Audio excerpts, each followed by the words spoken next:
Здравствуйте. Друзья, всем привет! Сегодня день рождения известного композитора и продюсера из США Уолтера Афанасьева. Напомним, что его настоящее имя Владимир Никитич Афанасьев.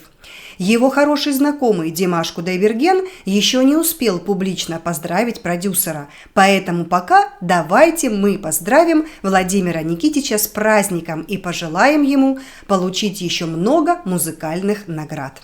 Конечно же, за песни, исполненные Димашем Кудайбергеном.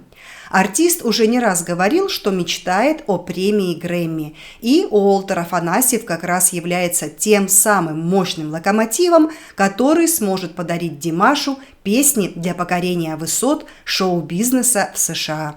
Ведь Уолтер Афанасьев не только обладатель нескольких премий Грэмми, но и успешный руководитель.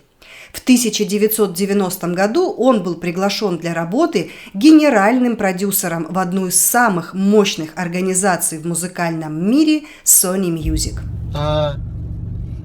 Это честь моя. Казахстан, самый любимый мой артист, вокалист в жизни, Димаш, сидит в машине у меня. Обалдел! Спасибо! Thank you so much. Thank you.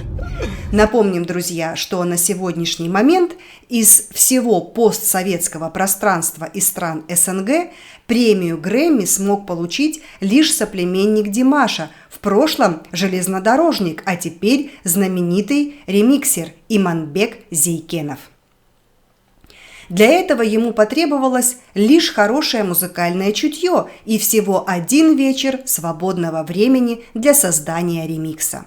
Далее была публикация произведения в соцсети ВКонтакте, и слава нашла его сама.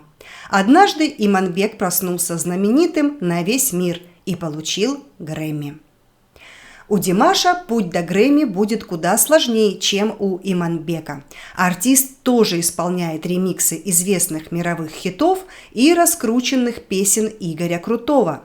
Но для покорения зрителей в Америке потребуются не только хиты для русскоязычной аудитории, с которыми Димаш уже выступал на сборных концертах маэстро Игоря Яковлевича.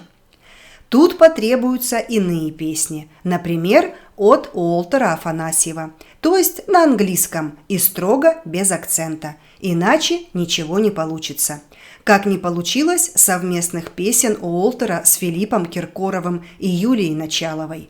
Они так и не смогли научиться петь без акцента. Фанаты Димаша очень надеялись, что артист летит в Лос-Анджелес к 5 февраля не случайно, ведь именно в это время там проходила церемония награждения Грэмми, но, увы, чуда не произошло. Позже Димаш встретился с Владимиром Никитичем в студии звукозаписи, о чем каждый из них опубликовал пост в соцсети. Один из величайших певцов на земле и дорогой друг Димаш зашел поздороваться, написал Уолтер. Поклонников творчества Димаша, несомненно, волнует судьба песни «Любовь еще не закончилась».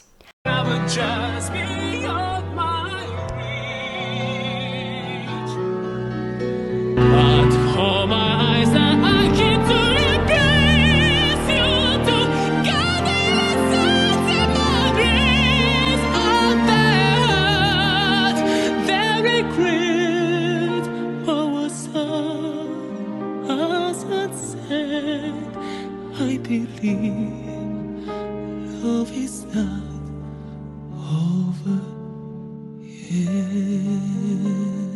По нашему мнению, композиция может стать мировым хитом в репертуаре артиста и получить заслуженную музыкальную награду. О том, чем же занимается Димаш в США, он пока еще не рассказывал. Надеемся, что стажируется в киноакадемии или прибыл наконец-то записать вокальную часть к песне с продюсером Афанасьевым.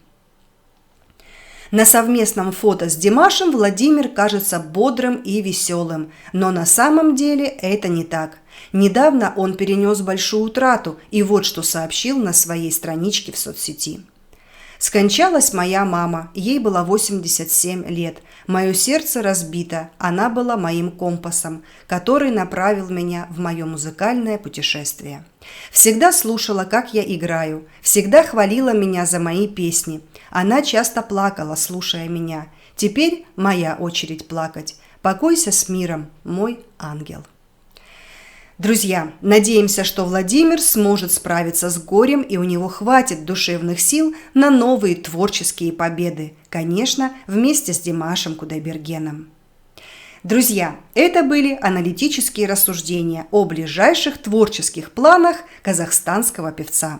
Надеемся, что все срастется, и в скором времени мы услышим долгожданную новую работу двух музыкальных гениев. Say